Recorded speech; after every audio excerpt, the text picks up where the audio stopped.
मला पहिली मुलगी झालेली आहे आणि ती 4 वर्षाची आहे.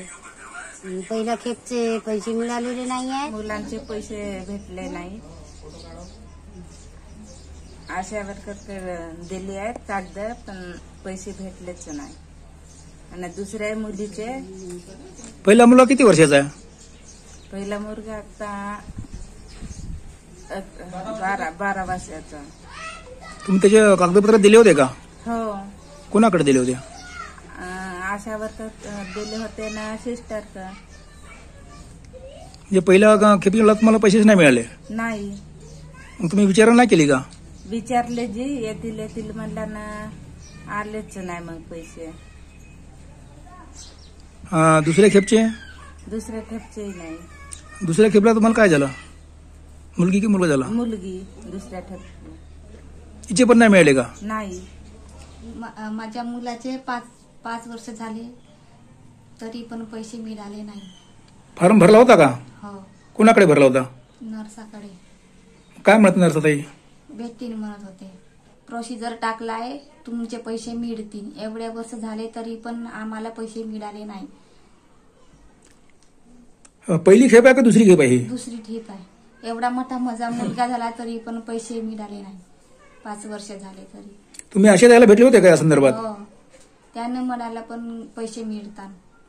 लाभार्थी बुडीत मजुरीचे 2018 पासूनचे वंचित असल्यामुळे माझे लाभार्थी माझ्याकडे नेहमी परेशान करायला येतात. आम्ही त्यांना पण सांगते का मिळतील. सिस्टर असे सांगतात की मिळून जातील, थांबा, घाई नको करा.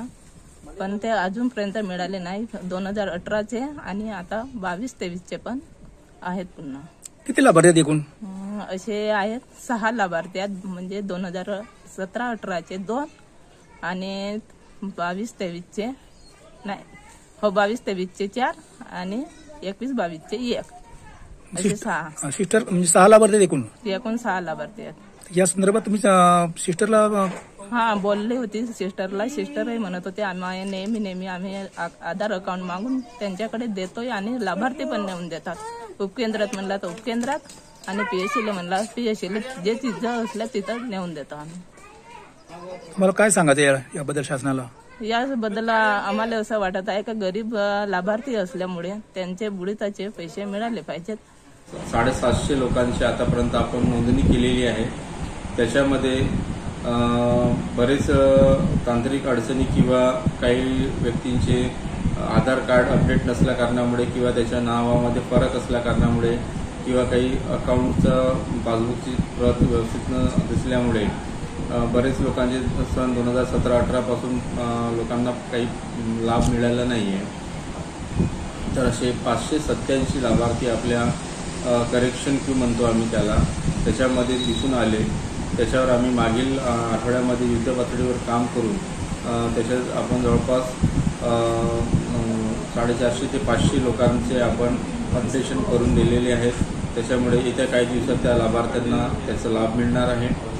उर्वरित जे लाभार्थी आहेत ते जे आहेत ते लाभार्थी असे आहेत की त्यांचे बाळांचे मृत्यू झालेले आहेत काही लोकांचे.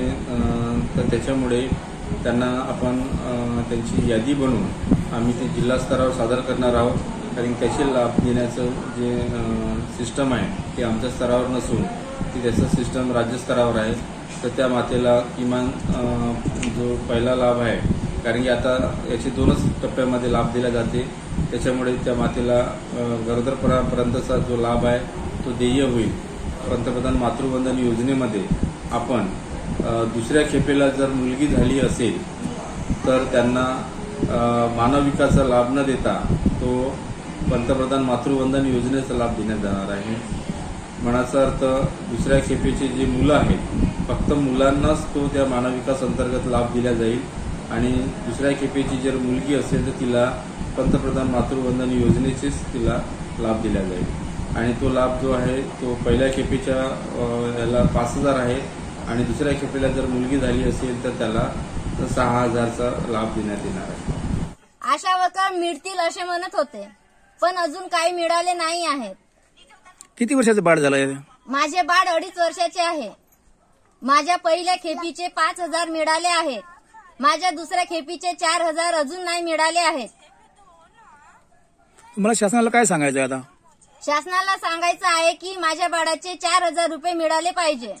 या व्हिडिओला लाईक आणि सबस्क्राईब करा आणि हा व्हिडिओ समोर पाठवा, जेणेकरून आमच्या महिलांना न्याय मिळाला पाहिजे. या